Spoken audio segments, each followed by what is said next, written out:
صباح الفل، ازيكم عاملين ايه؟ تعالوا بينا يلا نشتري شويه طلبات من وول مارت. بما انكم بقيتوا معجبين قوي بالسلسله بتاعت المشتريات دي، تعالوا بينا نشوف الوول مارت بيقول ايه النهارده. يلا بينا. لو جيتوا متاخر في الوول مارت مش هتلاقوا الخضره دي خالص ابدا، لازم تجوا بدري الصبح خالص عشان تلاقوها، غير كده مش هتلاقوها. وهي هنا رخيصه، يعني تقريبا 83 سنت. وده تاني ارخص مكان في الطماطم، يعني اللي هي البالم توميتو دي في امريكا تقريبا. بصوا نوع الخيار ده حلو جدا جدا عشان اورجانيك. انا في نوع تاني كنت بجيبه بس مش موجود، بس في نوع اقل من ده بدولار، يعني ب2.5 بدل ما يعتبر ب3.5. فانا مضطر اخد ده عشان يقعد شويه في التلاجة، لان التاني بيبوظ بسرعه. فانا هاخد لي كيس من ده. بصوا الليمون ده ناعم كده من بره وشكله كده فيه ميه. انا بجيب بتاعت كاسكو بس اخر مره باظت على طول، فدي حلوه قوي، عامله حوالي $5. طبعا الموز هنا ارخص حاجه في امريكا زي ما كلكم عارفين، او يعني اللي ما يعرفش زي قلت. انا بجيب اللي مخضر شويه ده عشان يعني يقعد يومين كده ولا كده وما يبص بسرعه. وساعات بضطر اجيب ده لو العيال يعني عايزينه مستعجلين. فانتي براحتك بقى، يعني براحتك، بيتعلق بقى قدامك كده على البتاع وتاكلوه وقت ما تحبوا يعني. بصوا البطاطس دي المفروض انها البطاطس القديمه اللي بيسموها قديمه في مصر دي، فدي شكلها لسه جايه مبخره. دي عامله يعتبر 5.25. طبعا الحاجات دي لسه هيتضاف عليها ضرايب. وزنها دي 10 باوند، 4 كيلو وشويه. بصوا دي اكتر مكرونه بحب اجيبها، اللي هي دي البراند ده، بيبقى رخيص وحلو، وفي نفس الوقت المكرونه نفسها حلوه عشان ايطالي. بصوا ده عامل $84 سنت. وارخص مكان بيبيع مكرونه هنا اصلا الوول مارت.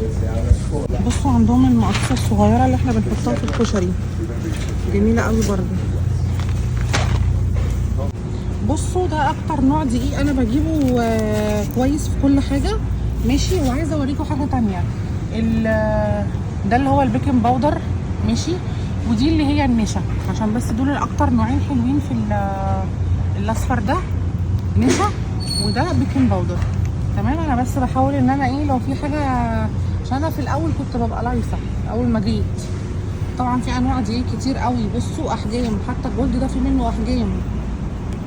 بصوا يا جماعه كل دي انواع حاجات للارضيات.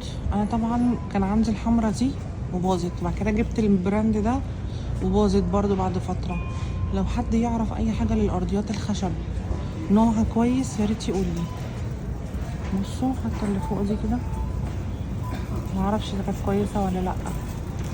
الريدج بتاع الخشب اهو يا جماعه، اللي عايز اي حاجه يلمع بيها الخشب ده جميل جدا للخشب، وبيخلي ريحته جميله جدا، وبيخليه بيلمع زي الفل بصراحه، جربوه يعني. بصوا انا عايزه اوريكم حاجه هنا في الوول مارت، انا اول مره اشوفها بصراحه. انا عمري ما بجيب هدوم من الوول مارت عشان اكون صادقه معاكم، بس عاجبني قوي اللي هو بيتلبس على المايوهات بتاع الاطفال ده عشان ما يبردوش. منزلين منه كذا لون بناتي اهو، بيتلبس على المايو، على المايوهات اللي زي كده مثلا وهي مبلوله، وسعرها حلو جدا. بس للاسف ب$10. بس للاسف اللون اللي هو الوحيد اللي عجبني مثلا مفيش منه الكنزي، فانا عشان كده متضايقه. بس قلت اصورها عشان لو حد عنده مايو للبنات يمشي مع الالوان دي، في مقاسات لحد 10-12، بس ده 7-8 بس، وسعره $10 يا بلاش. انا عمري ما شفت النوع ده من الحاجات اللي تتلبس على المايو. يعني انا مش عارفه بصراحه اسمه ايه، لان انا عمري ما لبست مايو عريان ولقيتها بالسعر ده. يعني كنت بجيبها من المول اغلى من كده بكتير. فهي خامتها حلوه جدا، وكمان لطيفه قوي للبنات. وطبعا في المايوهات اللي بكم هنا برضو، بس انا مش عارفه الماتيريال عامله ازاي بصراحه، عمري ما جبت العيال من هنا ولا اعرف. فلو حد يعرف او جرب يقول لي برضو. اما منزلين شويه قمصان اولادي في سكوس فظيعه. بصوا مش عايزه اقول لكم خامتها فاجئتني، اول مره اشوفها. دي تبع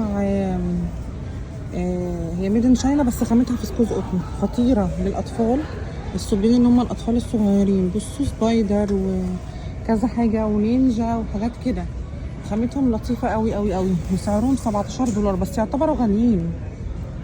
بصوا كده معلومه برضو على السريع، اكتر مكان يعني فيه كفرات للتويلت للارض وللقعده هنا في الوال مارت سعرها اللي هو ايه معقول، لان طبعا دي المفروض تتغير على طول، لان طبعا بتبقى بتتغسل وكل حاجه، بس بعد فتره بتبقى خلاص اتهلكت. في النوع ده خفيف شويه، وفي نوع تاني اللي هو ده اللي عامل زي الفل، طبعا كاسكو فيه وكل حته فيها، وتيجي ماكس والمول وكله كله كله. بس في انواع تقيله جدا، بصوا ده خطير، انا جايبه منه قبل كده، خامته جميله جدا جدا وبيعيش. هي غاليه شويه بس حلوه، عامله 16 قولي $17. طبعا بيبقى فيه الوان كتيره، هو دلوقتي مفيش غير الجري بدرجته والاسود، ففي طبعا الانواع دي برضو عندهم حلوه بصراحه. اخيرا رامي جه بعد ما انا خلصت شوبينج وتعبت وطلع عيني اصلا لوحدي كده عشان الواحد في رمضان تعبان.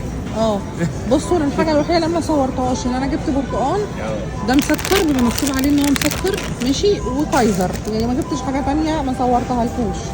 كام يعني يعتبر اولموست $100. كانت في ناس كتير لما احنا عملنا الفيديو بتاع ستافن شوب وكنا عاملين حاجات ب $100 و$100 عدت، فالناس قالوا لنا طب ما تروحوا الوول مارت، الوول مارت ارخص.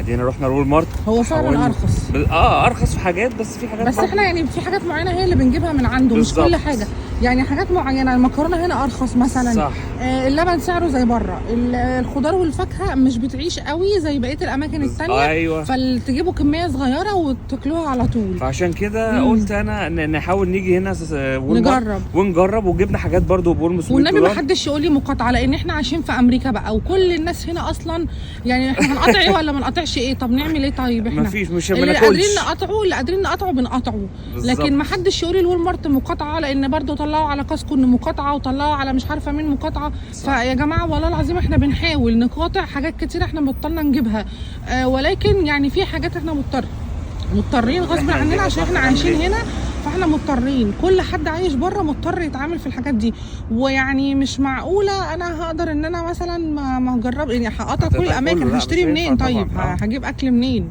يعني اللبن ده مثلا مش موجود الا هنا وموجود في ستافن شوب بس، مثلا اللبن ده اللي انا بجيبه، يعني انا كده مضطره غصب عني ان انا اجي هنا.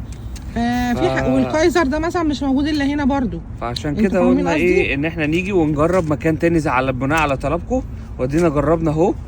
وما اعرفش الحاجات دي يعني ممكن تكفي قد ايه بالنسبه المكرونات هتقعد، لان انا جبت كذا علبه على حسب العيله، على حسب عدد العيله طبعا. بس هي دي الحاجات اللي $100 الواحد قدر يجيبها من محل تاني او مكان تاني.